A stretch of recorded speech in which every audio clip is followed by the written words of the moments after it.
Hare Krishna.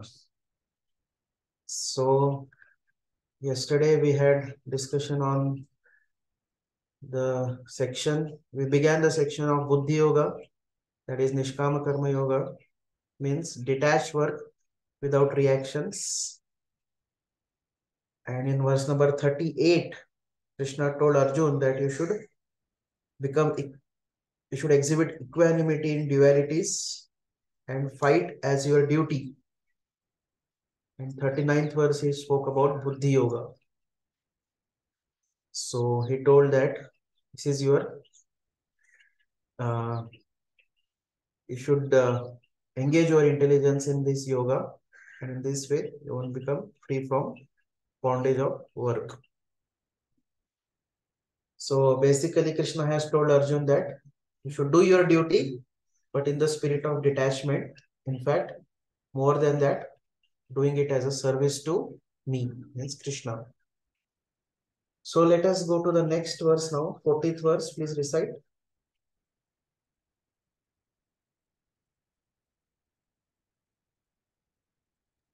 सौम्य प्रभु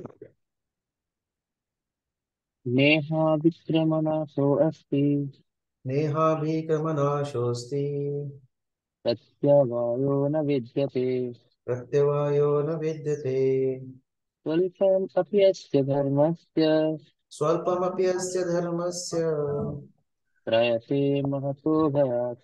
त्रायते महतो भयात्. Translation: In this endeavor there is no loss or diminution, and a little advancement on this path can protect one from the most dangerous type of fear. Yeah. Shall I read purport? No. So this verse is very important verse, the verse to be memorized. And here Krishna is talking about no loss in this yoga. Neha bhikramana shosti pratyavayana vidyate. In this endeavor of spirituality, there is no loss or diminution, no destruction or decrease. Swalpam apyasya dharmasya, even a little advancement on this path can trayate mahato bhayat, protect one from the most dangerous type of fear. So Krishna is telling that in the process of bhakti yoga or devotional service unto Krishna, there is no loss by incomplete performance, no sin by imperfect performance. In fact, it saves one from the most dangerous type of fear. The most dangerous type of fear is the fear of repeated birth and death, the fear of gliding down to the lower species specifically. So even a little endeavor somebody does on this path, he will not have to take birth in the lower species. So we often hear about the glory of chanting holy names and all that, right? Even if somebody chants the holy names, Yamdutas will never come to him. Even once chanted the holy names, they can protect one from going to hellish planets. They can protect one from going to the lower species. So one's human form of life is assured. So most dangerous type of fear is what? The fear of going to lower species. Because what is the problem with the lower species? Anybody can say? What's the problem if one becomes a dog or cat, something like that? We will forget Krishna. Yes. Okay, one will forget Krishna. That one cannot perform devotional service in such species. Yeah, one cannot perform any devotional service in such species. But even from a materialistic point of view, what's the problem? This is from a spiritual point of view. Somebody can give answer from materialistic point of view. What's the problem? Less facility for enjoyment. Less facility for enjoyment. Less facility for enjoyment. Okay. Senses are not developed. Senses are not so developed, so one has limited facility. One has to undergo the cycle of accepting 84 million types of bodies. Yeah, so but what is the problem? So there is a lot. We cannot a think lot for of ourselves. time will be lost unless we get human body again. One cannot inquire. One cannot inquire, okay. We cannot think for ourselves. We cannot think of. For ourselves. We cannot think about ourselves. Okay. Fear is the Sorry, most dangerous part. consciousness We're is always covered. in fear. Consciousness is covered. Fear is there. Okay. So much hard work required for getting the eating, meeting, sleeping, defense. This one Prabhupada says in Ishopanishad specifically. Ishopanishad Prabhupada says that the basic necessities of animals are fulfilled under very nasty and abominable situations. Even for fulfilling the basic necessities, there is so much of struggle, isn't it? Like somebody is a dog, he cannot even sleep peacefully. Any small child can throw stone at him, and drive him away. Somebody is a bird, you see that even the birds cannot eat peacefully also. You see the birds while eating, they are always very fearful. They are always looking here and there. Is there somebody who is beating me? So no human being has that type of fear, right? you know, and similarly, somebody becomes a hog, he has to live in a very filthy situations. Oftentimes, there are a lot of dangers in their security of the life is very, very rare. Even for such a strong animal as tiger, when the tiger goes out for hunting, he cannot get fresh food every day. Of course, nowadays in Western countries, people don't get fresh food every day either. And even nowadays, some of the people cannot sleep without sleeping pills also. So that's what animal civilization, is somehow in human life also animal civilization is happening. But if we see that when the tiger is going, there is one particular bird who sits on the back of the tiger and it announces to everyone that tiger is coming. And in this way, all the animals run away. So tiger also doesn't get his own food with great difficulty. If you may know, His Grace Radheshyam Prabhu had shown one video about lion, who is also considered to be king of jungle. But even for him to get basic mating facilities, he has to fight like anything with another lion. Then only he gets a facility for mating. Many species like cats and all that, as soon as the male cat is born, the other bigger male, he destroys it because he doesn't want any competition. So we see that, eating, sleeping, mating, defending, these basic necessities of life are fulfilled under very abominable and nasty situations. So even little advancement in devotional service can save one from such dangerous type of fear of going to the lower spaces. So going to the lower spaces is extremely strugglesome life, like that. So Srila Prabhupada writes in the purport, activity in Krishna consciousness or acting for the benefit of Krishna without expectation of sense gratification is the highest transcendental quality of work. So this is the highest quality of work actually, acting in Krishna consciousness without any sense gratification. Ahaituki bhakti is the highest. Ahaituki apratihata. That is the highest quality of work. So best work one can do in this world is this one. Ahaituki apratihata bhakti. Why so? Because even a small beginning of such activity finds no impediment, nor can that small beginning be lost at any stage. So sometimes people ask, what is the hope for us in this devotional service? Sometimes people feel hopeless in Krishna consciousness, isn't it? So this verse is the most hope-giving verse for devotees, isn't it? Even though somebody in the most wretched situation in his life, still there is a great hope that any small beginning done will not be lost at any stage. On the other hand, any work done on a material platform has to be completed. Otherwise, the whole attempt becomes failure. Like for example, you have to complete your engineering. Without that, one cannot say, oh, I have completed first year, so give me the job. Of course, I think in new education policy, they are making some facility for that. But in general, somebody says, I have completed 5th standard, please give me job. Please, no, it is considered to be incomplete. Or I can write only out of 10, I have written only 5 papers. So please allow me for going to the higher standard. So it has to be completed. Otherwise, the whole attempt becomes a failure. But whereas the work began in Krishna consciousness has got permanent effect. Even though it is not finished, it has got permanent effect. So even though the performer, he has not completed his devotional service 100%, still he is not at loss, because wherever he takes up, he will takes up from where he has left. So somebody has completed 20%, he will begin from 21%. So this is the greatest hope, isn't it? That whatever bhakti I have performed, it will never be lost. So if I keep on adding bhakti, whatever best possible situation I have and whatever best possible bhakti I do, if I keep on adding, it will simply keep on adding from where we have left off. One doesn't have to start from the fresh, isn't it? So somebody says that, oh, I am not so sincere. Even a not so sincere person also can have hope, because by practicing devotional service, with every round one is chanting, with every flower one is offering to Krishna, every service one is doing, every shloka of Bhagavad Gita one is hearing or reading, one is adding to devotional service, and it will never be lost. And the devotee gets such a highest benefit that, he will not go to the lower species in next life.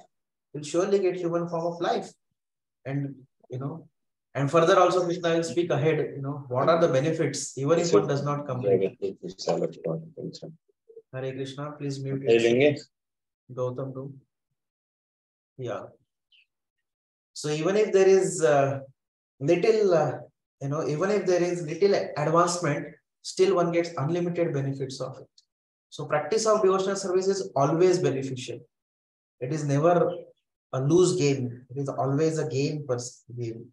And Prabhupada gives example of Ajamil, how he performed his devotional service in the beginning, some percentage, but then over the period of time, although he got distracted, still at the end, he enjoyed 100% result by the grace of the Lord. Lord reminded him of the devotional service he had done.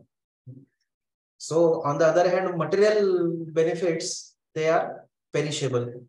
They will not last forever. One cannot say, last time if I did B.Tech, now this like I can start from M.Tech. One cannot do like that, right? Now directly get me admission in M.Tech. No, again you have to start with A, B, C, D, E, F, G.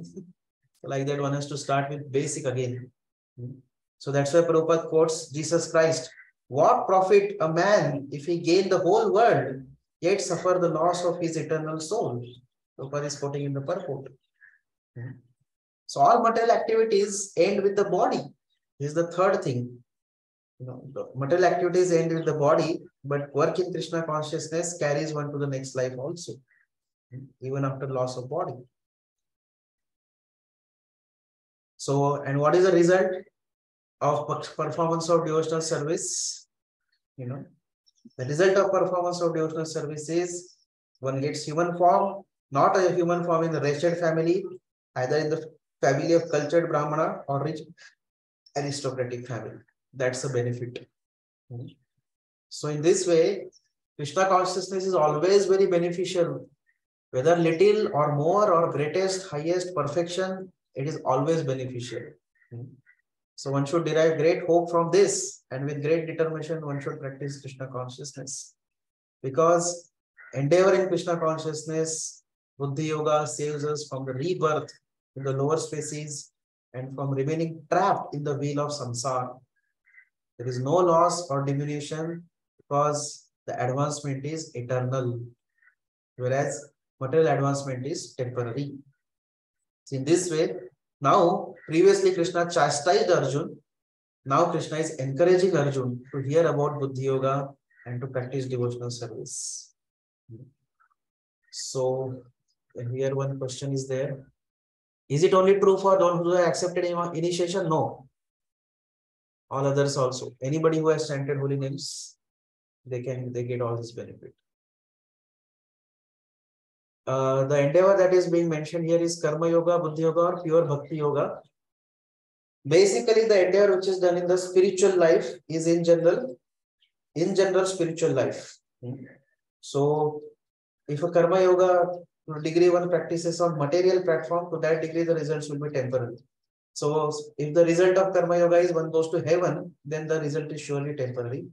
But whatever element of spirituality is there, which is related, whatever is performed on the spiritual platform, to that degree, that all remains permanent. Whatever is done on a material platform, that remains temporary. So now, if it is a mixture of material and spiritual, material part will remain temporary, spiritual part will continue. For example, if one chanted, some mantras wherein there is some name of the Lord also, at the same time one is desiring for heavenly planets. So one may go to heavenly planets, but heavenly planets, to stay in the heavenly planets will be temporary. But whatever little bit advancement he did by chanting holy names, that will remain permanent. Even Papa and Punya are material activity. They do not end with the body. How to understand? Papa and Punya are material activities. Yeah, they are done on the subtle platform, certainly. But we see that over the period of time they end. May not be with this body. But Punya doesn't remain eternally forever. So this is what particular when we say it doesn't end with the body, is that it is eternally there. Spiritual activities are eternally present. Whereas Punya, this life or next life or somewhere or other, it will surely finish. And Pap also will finish surely that way. Okay, so please go to verse number 41 now. Shobit Prabhu.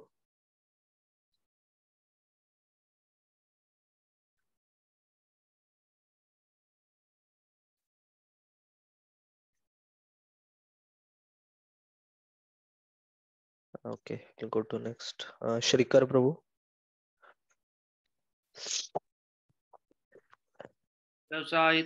व्यवसायित्मका बुद्धिर व्यवसायात्मिका बुद्धिर एकेह कुरु नंदना एकेह एकेह कुरु नंदन बहुशाखाहि शाखा हि विनतश्च बुद्धो व्यवसायिना बुद्धयो व्यवसायिना.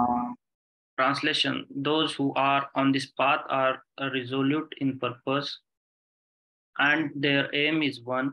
O beloved child of the Kurus, the intelligence of those who are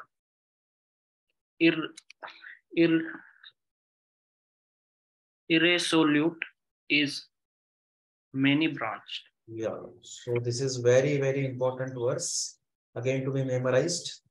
Just talking about Vyavasayatmika intelligence and Vedic Karma Kanda ka. In the next verse onward, there will be some comparison with Karma Kanda process. So intelligence, which is one pointed versus many branched. Vyavasayatmika buddhi ekeha kurunandana. Those who are having one pointed intelligence are resolute in purpose, and their aim is one, O beloved child of Kuru. Bhavushakha hi anantascha buddhayo avyavasayinam. The intelligence of those who are irresolute has many branches of action and unlimited desires. So Krishna is talking about what is the best intelligence.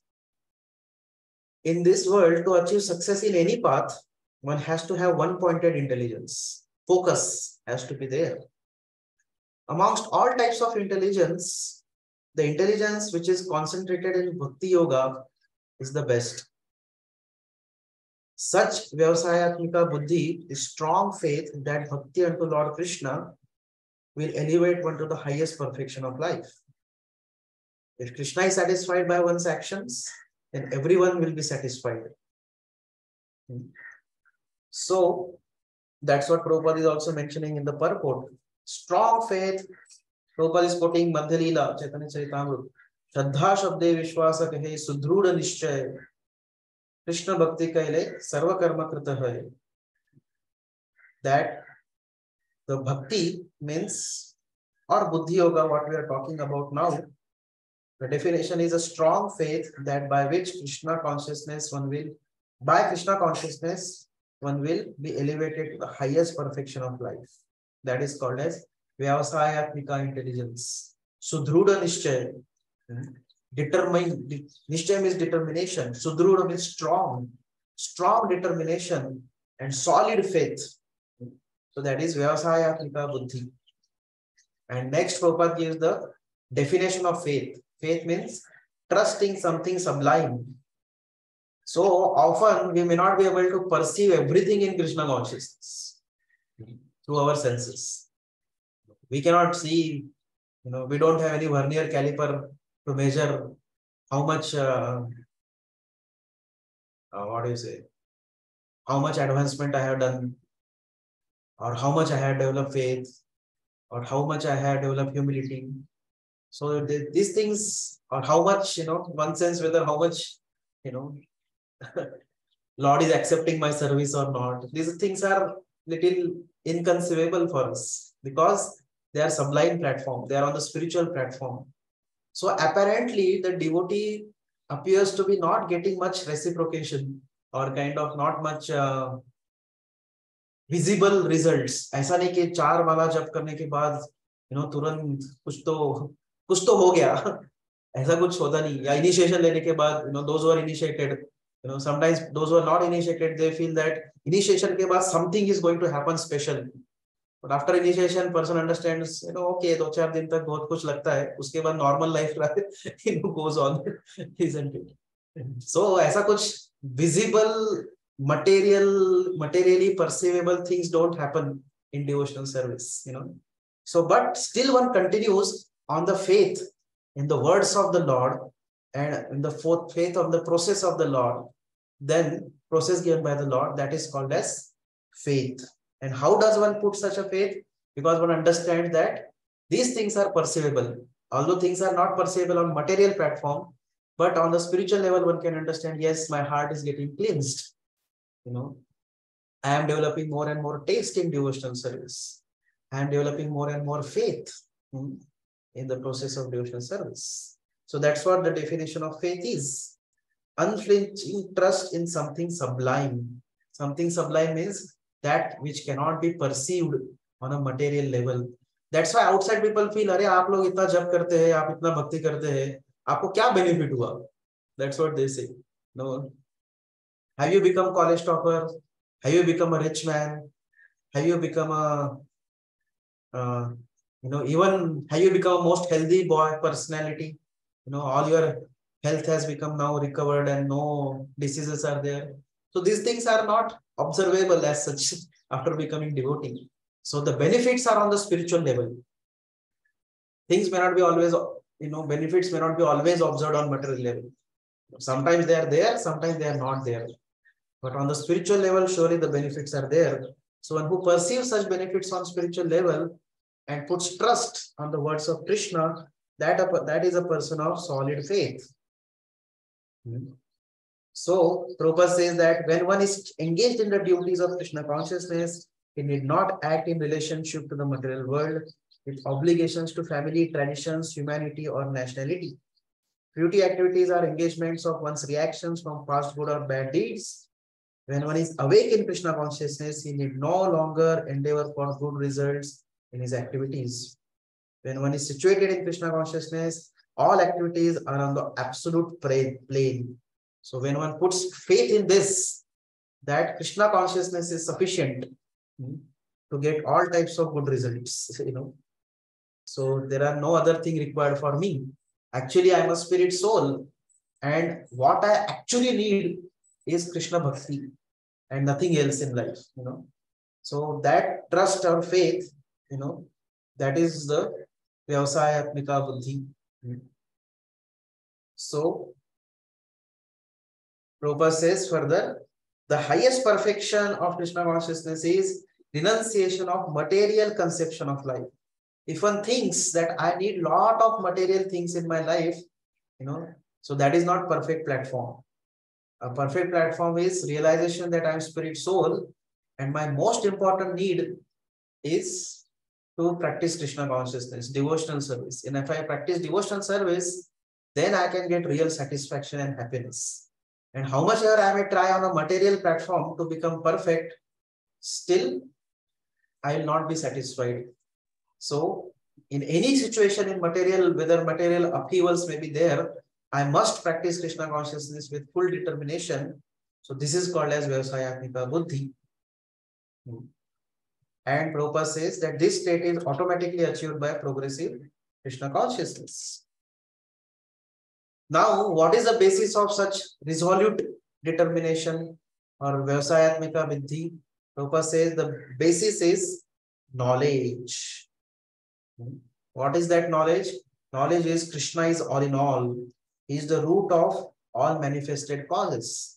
Prabhupada gives the example, just like by watering the root of the tree, all different branches and flowers and twigs and all are nourished. Similarly, simply by satisfying Krishna, one can satisfy everyone, especially one can satisfy oneself also. So our happiness lies in pleasure of Krishna. If we please Krishna, we also will become happy and everybody else will be happy. Like that. So in this way, if one serves Krishna, one can render highest service to everyone, namely self, family, society, country, humanity, of etc. So this is, the trust or faith. Now, please pay attention. Prabhupada says further, service in Krishna consciousness is, however, best practiced under the able guidance of spiritual master, who is bona fide representative of Krishna, who knows the nature of the student and who can guide him to act in Krishna consciousness.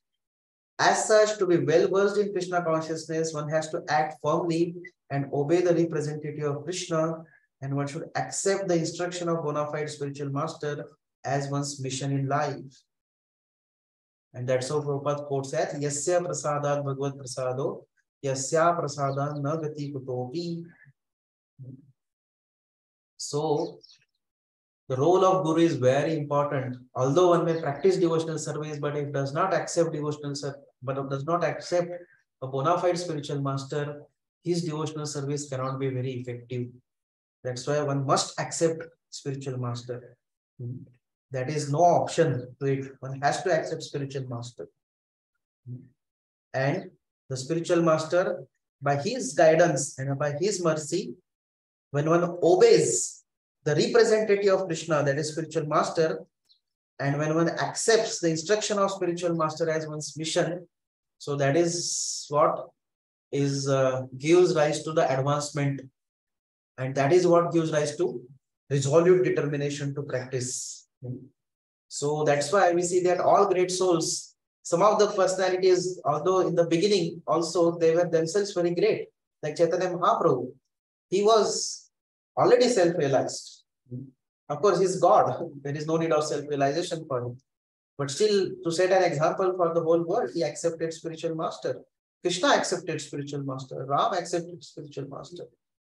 So in this way, spiritual master must be accepted, and one must take guidance, and one must obey spiritual master. That is the way to please Krishna, and that is the way one actually advances in bhakti. Further, Prabhupada writes, the whole process, however, depends on perfect knowledge of the soul beyond the conception of body, not theoretically, but practically, when there is no longer the chance of sense gratification manifested in fruitive activities. Otherwise, the intelligence becomes many-branched. So just like when we take magnifying glass, if there is no focus, then the paper will not burn. If it is a huge beam, paper will not burn. So when those whose intelligence is many branched, there are a lot of different desires and different things to be fulfilled. And then multi-branched intelligence is that will not give the desired result. However, if somebody learns from Guru and obeys Guru, and under the sincere practice of devotional service under the guidance of bona fide Guru, if one practically understands the concept of soul and not act for sense gratification, so these are all stages actually. One accepts Guru, obeys him, then from Guru one practically understands and realizes, learns from Guru, obeys Guru. By that there is a realization of one's identity of spirit soul. One becomes fixed in the identity of spirit soul, and in this way does not act for sense gratification. So such a person, he becomes successful in devotional service. On the other hand, somebody has got too many desires, he wants that, I want everything in this material world. I want to enjoy also material world too much, so then such a person cannot have resolute determination. So that's why Prabhupada used to write, Krishna consciousness and sense gratification go ill together. So Vyavasayatmika Buddhi means one pointed intelligence is required for success. So this verse is very much important for ISKCON devotees, because in 1950s, before Prabhupada spread Krishna consciousness throughout the world, he came upon this commentary of Srila Vishwanath Chakravarti Thakur on this verse. And Prabhupada says that he was struck, he was affected by this commentary, and in this way he became further fixed in the resolve to follow Bhakti Siddhanta Thakur's order to preach Krishna consciousness everywhere in the world. So this verse was a turning point. We say that there is a turning point in my life. So this verse was a turning point in Srila Prabhupada's life, especially the commentary of Srila Vishwanath Chakravarti Thakur. So what Vishwanath Chakravarti Thakur writes on this verse, of all kinds of intelligence, the best intelligence which is focused on Bhakti Yoga. In Bhakti Yoga, one's intelligence becomes single-pointed or fixed in determination.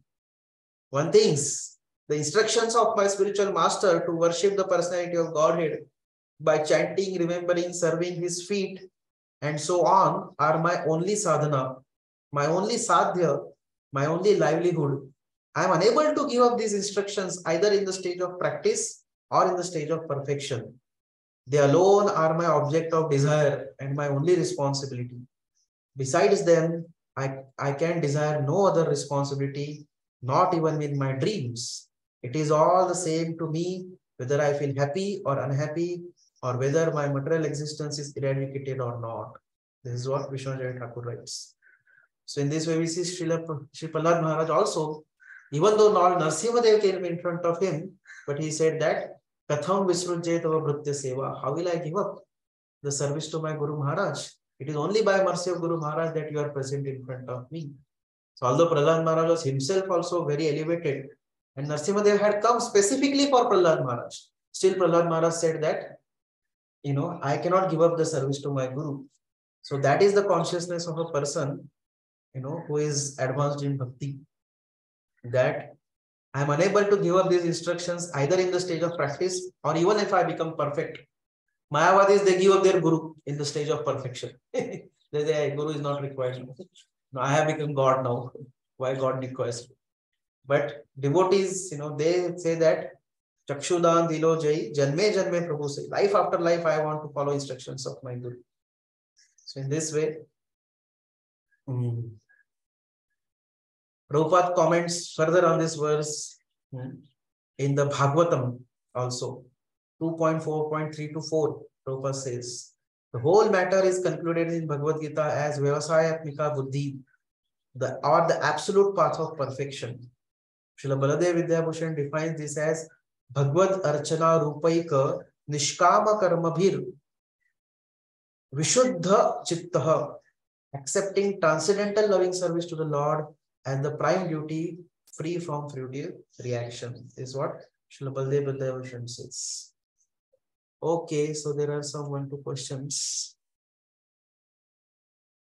By accepting spiritual master is referring to Shiksha Guru or Diksha Guru? It's referring to both. Actually, Shiksha Guru, first one accepts Shiksha Gurus, and the prominent Shiksha Guru becomes Diksha Guru. So that is, they are not different from each other. When we say multi-branch, then do we also mean that receiving knowledge or spirituality from other sources? Yeah, especially non-bona fide sources. It refers to that also. Either having a lot of desires for sense gratification, or basically that is a desire for karma, or there is a desire for jnana. Jnana is what? Basically want to, hear from too many sources, especially non-bona fide sources, attraction for hearing from them.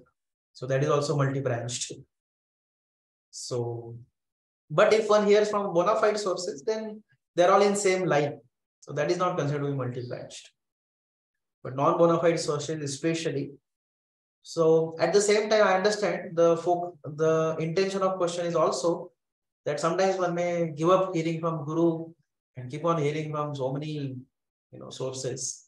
Yeah, so that is very important that a disciple should loyally hear from Guru as his prime duty, and also he may hear from others as a supportive phenomenon. But his prime duty is to hear from Srila Prabhupada and Guru. That's a fact. That's what I feel Amantra was asking in that regards, right? Okay, so please recite the next two verses. Sumit Prabhu. Yam imam pushpitam vacham Yamima pushpitam vacham pravadanti abhipashita pravadanti Pravadanti avipashita avipashitah vedavadadata partha vedavada ratha partha nanyad astiti vadina nanyadasti Nanyadastiti vadina vadinah kamatmana swarga para kamatmanaha Kamatmanah swargapara janma karma phala pradam janma Janma karma karma phala phala pradam pradam kriya vishesha bahulam kriya Kriya vishesha vishesha bahulam bahulam bhogeshwarya gatim prati. bhogaishwarya gatim gatim prati. prati.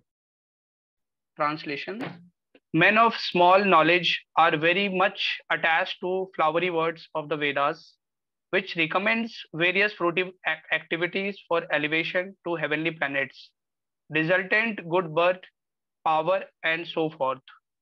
Being desirous of sense gratification and opulent life, they say that there is nothing more than this. Yeah. So in this verse, Krishna is describing Vedavadarataha, the unintelligent follower of Vedas.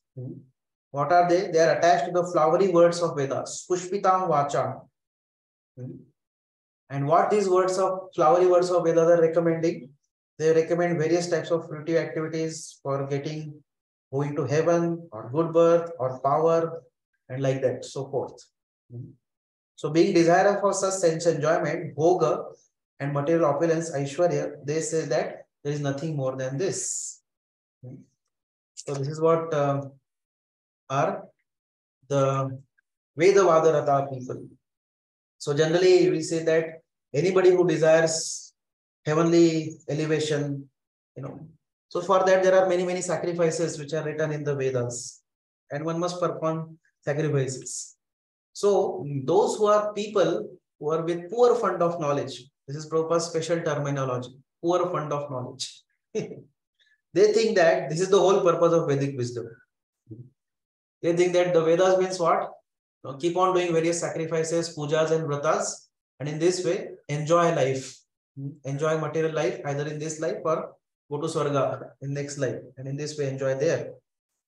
But then such people who are unintelligent, it is difficult for them to understand, to be situated in the determined action of Krishna consciousness. And Prabhupada gives analogy that just like the fools are attached to the flowers of poisonous trees without knowing the results of such attractions, unenlightened men are similarly attracted by such heavenly opulence and sense enjoyment thereof. So they don't understand that although one may get some enjoyment, but that is temporary. Yes, by following the rituals of Vedas, one may get some material benefits and material elevation, but that material advancement or opulences will not remain with one forever. And at the same time, along with that, there are different types of misery that are also attached. So in this verse, two verses, first time Krishna is mentioning Vedas to Arjuna. And he is telling Arjuna to give up his karma kandiya mentality, or the idea of using Vedas for many sacrifices which are aimed at pleasing various demigods. For what? To gain some temporary fruits, benedictions. Different benedictions as sons, children, wealth, health, power, longevity, bountiful harvest, or heavenly pleasures. So, interestingly, previous section, Krishna encouraged Arjuna to fight by appealing the same mentality. He told also karma kandiya level that you should fight. Now, but Krishna is condemning the same mentality in this verse. Krishna tell, hey, this karma kandiya mentality is not good. Don't become karma kandiya by nature.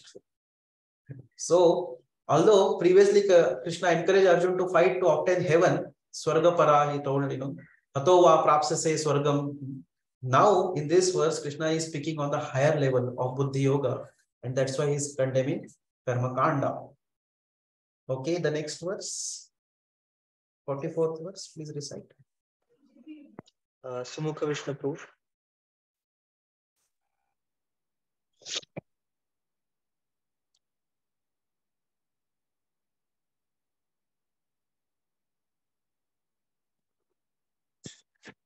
भोगैश्वर्य प्रसक्तानां तया भोगेश्वर्य प्रसक्तानां तया पार्थः चेतसाम् तया पुरुत तया चेतसाम् पहृतचेतसाम् व्यवसायत्मिका बुद्धि व्यवसायात्मिका बुद्धिः बुद्धि समाधो न विद्यते.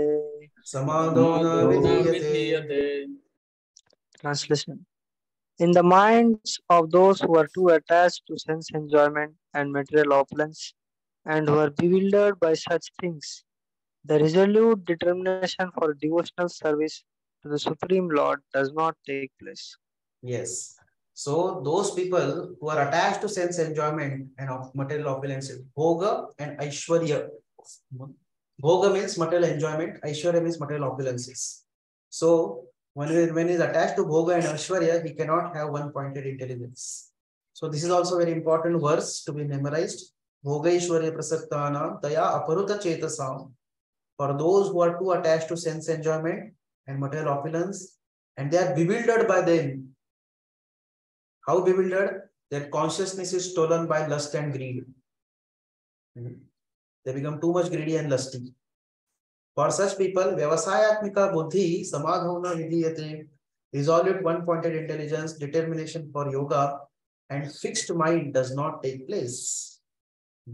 So we see that the person who is having distracted mind, the reason for distracted mind is attachment to bhoga and aishwarya. And generally, this is the biggest obstacle for a spiritualist. Attachment to bhoga and aishwarya, that makes a spiritualist distracted, and his determination becomes weakened in Krishna consciousness or any spiritual path. So, determination of a person is weakened. And Prabhupada says, gives example. Before Prabhupada is to give example, just like, if one is burning firewood, but if one pours some water, then the firewood will not burn properly. Similarly, the attachment for bhoga and aishwarya, that creates a kind of dilution in the spiritual practices, and also that dampens his spiritual progress. And purport Prabhupada says, samadhi means fixed mind. Again quotes Nirukti dictionary. Samyak adhidhiyate asmin atma tattva yatha mayam. When the mind is fixed for understanding the self, it is called as samadhi. But such samadhi is not possible for people interested in sense enjoyment and bewildered by temporary things. In fact, such people are condemned by the process of material energy purposes. So there are so many people in the society, they want to do yoga now and they want to do meditation, but such meditation is not possible as long as one is attached for bhoga and aishwarya. So the attempts for samadhi or meditation will not be very fruitful. So unfortunately, people these days in the yoga society, they teach only what? They teach only yoga asanas in the name of yoga, but they don't teach pratyahara. Pratyahara is a previous before this thing before samadhi meditation. There is a pratyahara required. Pratyahara means detachment from the bhoga and aishwarya. That is not taught, and that's why such samadhi doesn't happen. Okay, so Krishna has told the result of being attracted to the flowery words of Vedas without knowing their actual purpose is bewilderment. The actual purpose is that one should become fixed in Krishna consciousness. But if one becomes attracted to the flowery words of Vedas, then one becomes bewildered. And owing to ignorance and material attachment, these karma kandis, they cannot fix their mind on the Supreme. Instead, they use the Vedas to excuse as an excuse. They use the Vedas as an excuse to avoid Vedic purpose. So they use Vedas only, but with that, they actually avoid the Vedic purpose only. The purpose of Vedas is to surrender to Supreme Lord. So in this way, such people, they get distracted from the actual goal of life. Okay, there is some question. As seen nowadays, devotee grastas also do pujas for family welfare like Graha Pravesh or refer to astrology to get solutions for material problems. So do devotees not on the platform pure devotional service should do the things to make material life peaceful in order to keep Krishna conscious priority, or one should totally depend on the Lord as per 42 and 43rd verse. It depends on what is the goal. If one is employing these things simply to serve Krishna nicely, then that is all right. Because this is a very big subject matter actually, with a lot of intricacies and case to case level of advancement. There all the things vary person to person. But the principally everything should be done with an intention to please and serve Krishna, and then other helpful tools can be used for that. So what's the goal and what's our intention? That is very important. If the goal is what, if the intention is that, थोड़ा Krishna भी करेंगे, थोड़ा demigods को भी करेंगे, then he's a very neophyte dude. He's not a very advanced dude. But the goal is that I may do some different things, but only to please Krishna.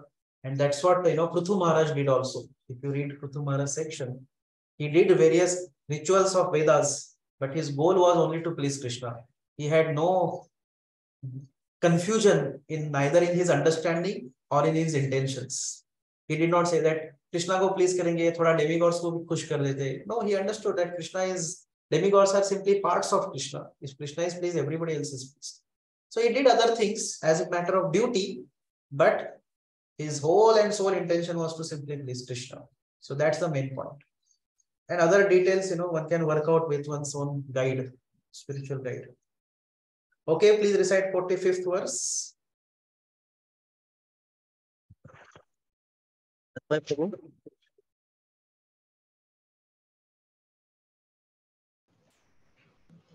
त्रैगुण्य विषया वेदा त्रैगुण्य विषया वेदा निस्त्रैगुण्यो भवार्जुन निस्त्रैगुण्यो भवार्जुन निर्द्वन्द्वो नित्यसत्त्वस्थो निर्द्वन्द्वो नित्यसत्त्वस्थो निर्योगक्षेम आत्मवान् निर्योगक्षेम आत्मवान्.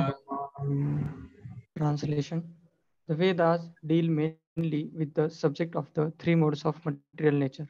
O Arjuna, become transcendental to these three modes. Be free from all dualities and from all anxieties for gain and safety, and be established in the self. Read some part of purport.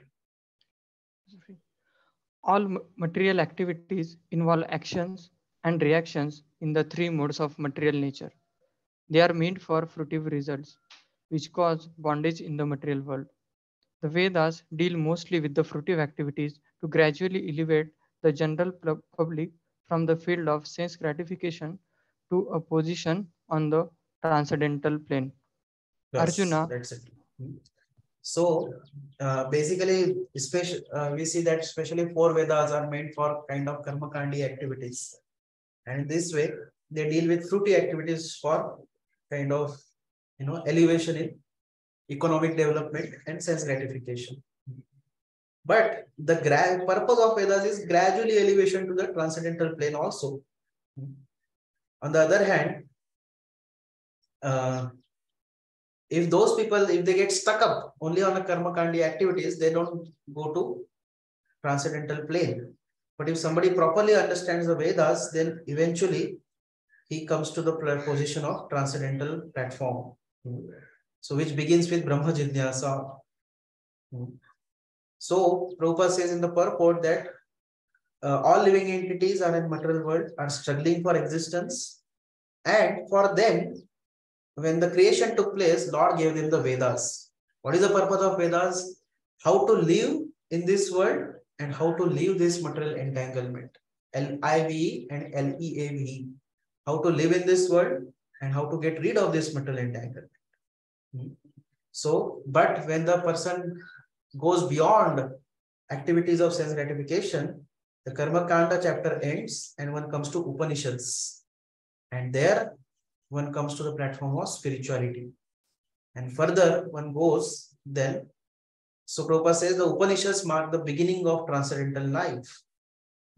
And further one comes and understand to the position of devotional service. So as long as one has material body, there are going to be actions and reactions. Material modes are going to act on a person.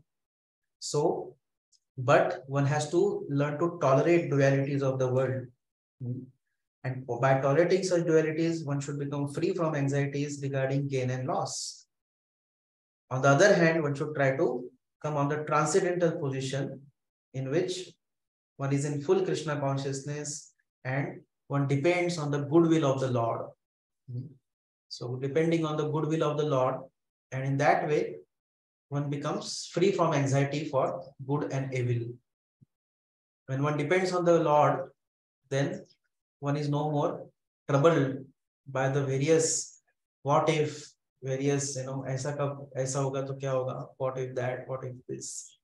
So, so all insecurities in the life, they will go away. Like that. So that's why Bhaktivinoda Thakur says, na, Bado dukha paiyachi swatantra jivane dukha dure gelo padavada. So this is accepting Lord as the master and maintainer. Go through Varanam Tatha, then one becomes free from anxieties in one's life.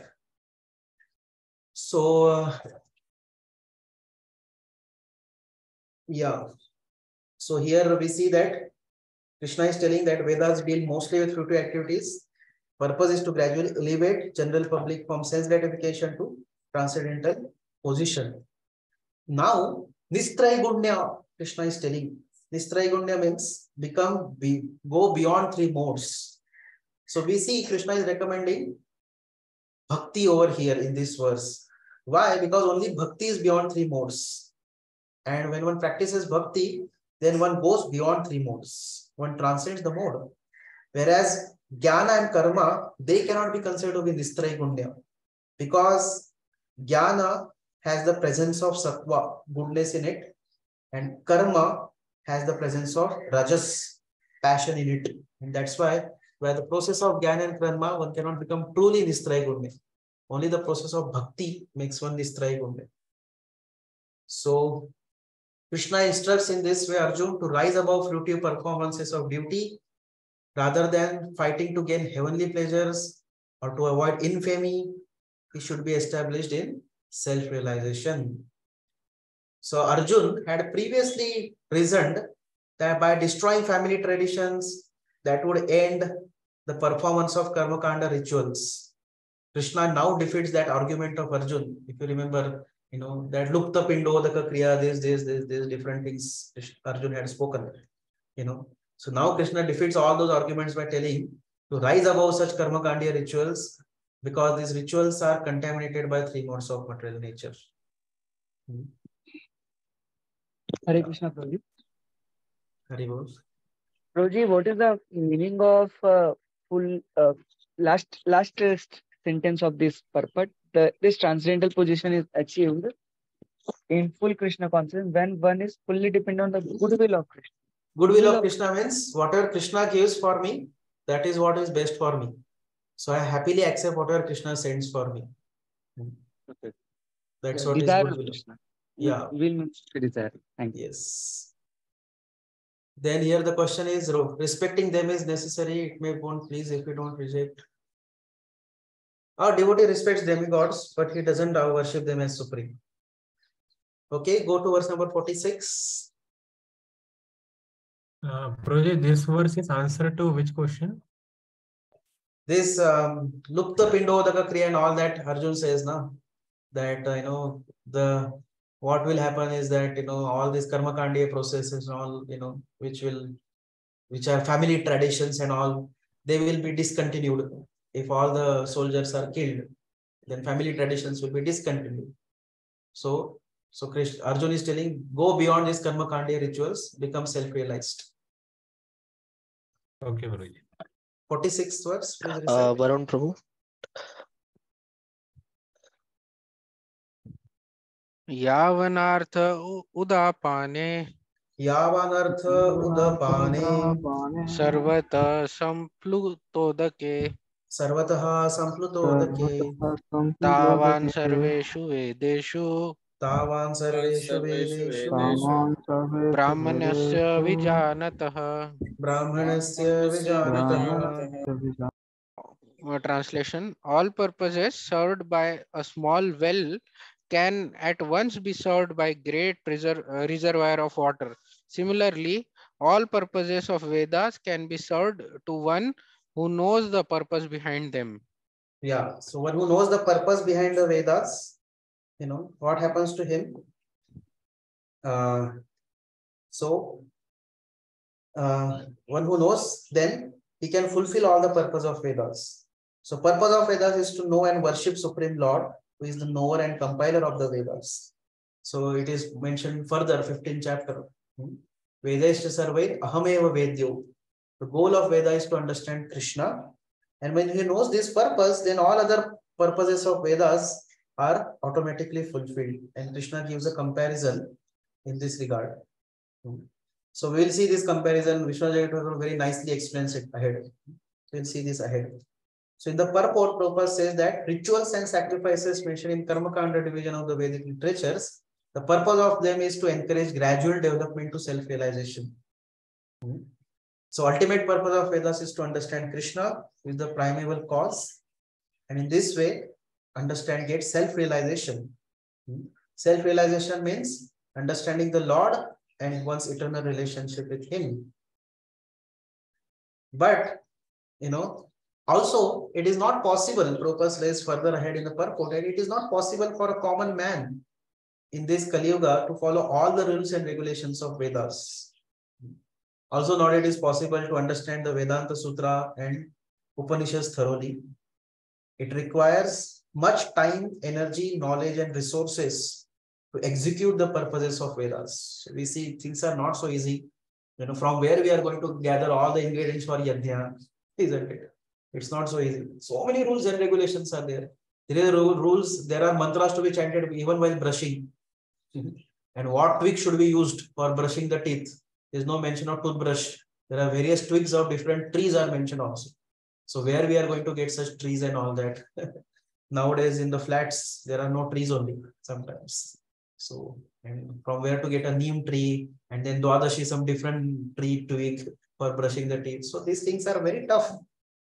So that's why Prabhupada said this is hardly possible in this age. So the best purpose of the Vedic culture is served, however, by what? By the chanting the holy names of the Lord as recommended by Lord Chaitanya. Hare Krishna, Krishna Krishna, Hare Hare, Hare Ram, Ram Ram, Hare Hare. So in Kali Santaran Upanishad, we know that when Brahmaji chanted this Mahamantra, he says what to Narad Muni? Iti Shodashaka Namnam Kali Kalmasha Nashanam Nata Paratara Upaya Sarva Vedeshu Drishyate. I don't find any other way to mitigate the ill effects of Kali Yuga than this chanting of the holy names. So, chanting of the holy names is recommended by Chaitanya Mahaprabhu. And one who chants holy names, all the purposes of Vedas are fulfilled. He is the person with highest Vedic knowledge and all. That's why Prabhupada has quoted before. Aho batashvapachoto gariyan yad jivhagre vartate nama tubhyam tepus tapasse jhuvu sasnudarya brahmanu churnam brunanti yete. One who is chanting the holy names, Devahuti mother is saying in Srimad Bhagavatam 3rd canto, he must be understood to have performed all the Vedic rituals and offered all oblations and chanted all the Vedic mantras. And he must have done all types of pious activities mentioned in Vedas. So that's why chanting the holy names is the quintessence of all Vedic knowledge. And one who is engaged in chanting, that means he has understood the whole essence. And there is nothing else to be required. No other Vedic rituals are required to be followed. So Prabhupada quotes Prakashananda Saraswati. He asked Chaitanya Mahaprabhu, hey, you are a sannyasi. Why you are dancing and chanting like a sentimentalist, like a woman and all some children? Why don't you study Vedanta with us?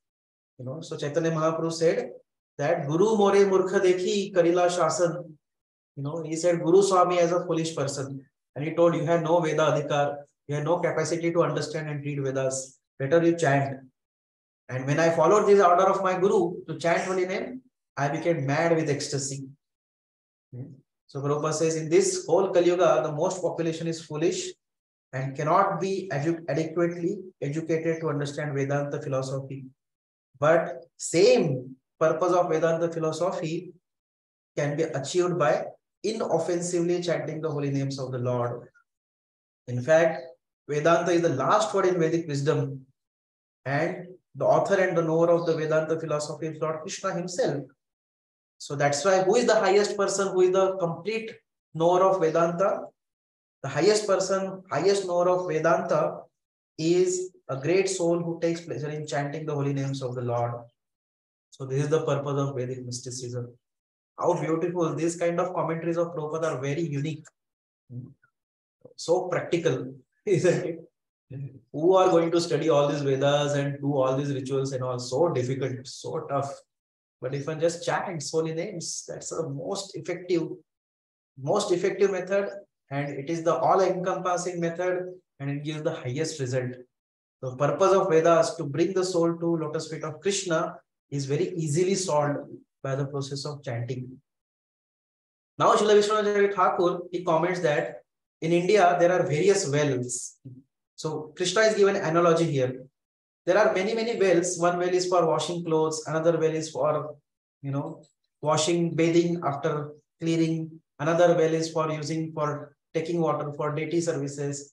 Another well is used for fetching water for cleaning purposes of house. So in this way, different wells are given. One well which is used for bathing is not used for deity services. So in this way, different wells are used for different purposes. But if somebody has river or other source of water like a pond or river, where there is always fresh water available, then one can get all other purposes fulfilled through this source of water. If one has river, then in the same river one can wash clothes, one can bathe oneself, one can collect water for deity worship, one can use water for cleaning, same as pond also, because there is always fresh water available. The same way, so such one source of water fulfill all other purposes of well. Similarly, one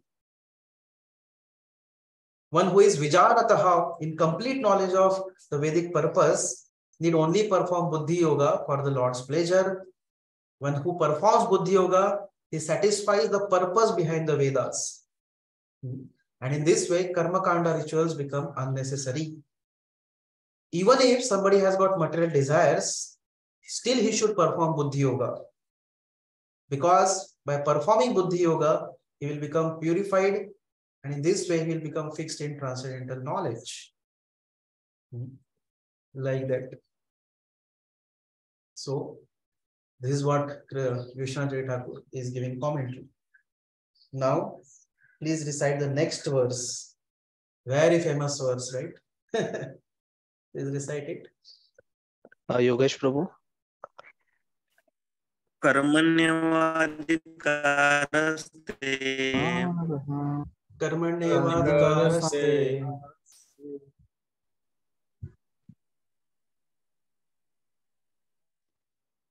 Ma phalishu kadachana.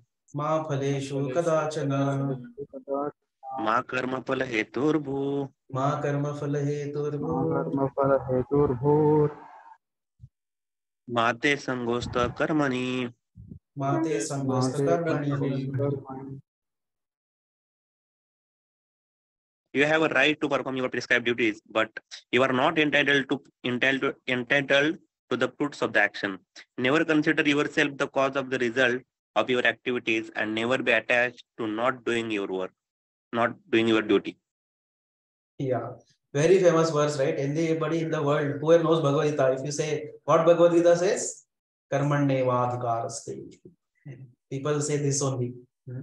So the only point is that they take only this 1/4 part of the verse. Karmanyevadhikaraste. What about other?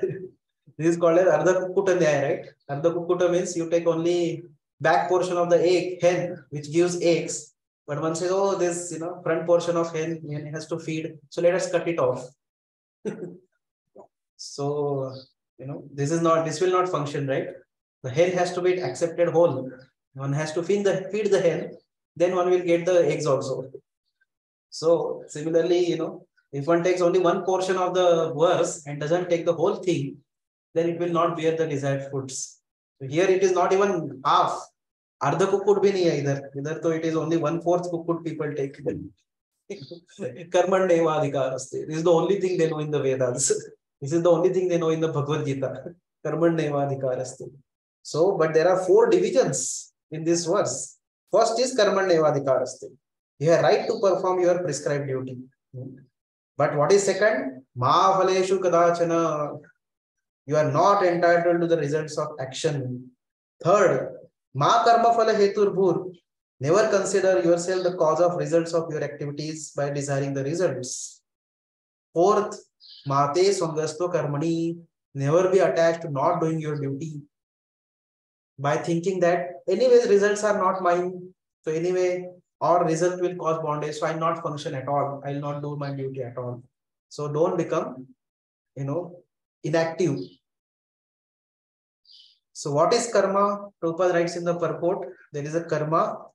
So karma are prescribed activities enjoined as one's nature, especially as per one's varnashrama dharma. So there are 3 types of karmas. One is nitya karma or routine work, routine duties. Second are kamya karmas, desired activities. And third are emergency, apat dharma or emergency duties. So that is called as prescribed duties, prescribed activities, karma. But there is another type of activities that is called as capricious work. So capricious action or capricious work is the work which is done without the sanction of authority. Without the sanction of authority, without the sanction of the Vedas, whatever activities are done, they are called as vikarma or capricious action. And the third category is inaction or karma, or not performing one's prescribed duties. So basically these prescribed duties, which is called karma, they are based on one's acquired modes of material nature. And Lord advised Arjun also not to be inactive, but he performed the prescribed duty without being attached to the result. If one thinks, one who thinks that I want to enjoy the results of my actions, then he also has entitled for the reactions for his action. So he has to, if one wants to enjoy the fruits of one's action, then also he has to bear the resultant reaction for his action as well. So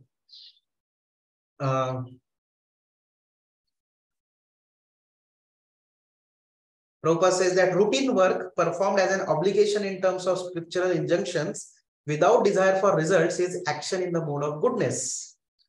So when we say karma here, karma is a activity done as per in terms of scriptural injunctions. That is called as karma. Not doing anything as one thinks as karma is not, that is not a karma. Karma means acting according to scriptural injunctions. That is only called as karma. Then such action is in mode of goodness. Work with results become the cause of bondage. Therefore, such work is not auspicious.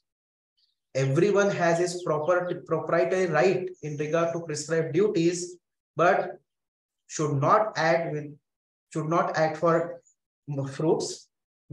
That means he should act with detachment to the result. Such disinterested obligatory duties doubtlessly lead one to the path of liberation. So again, same concept that one should act, but act without attachment for the fruits.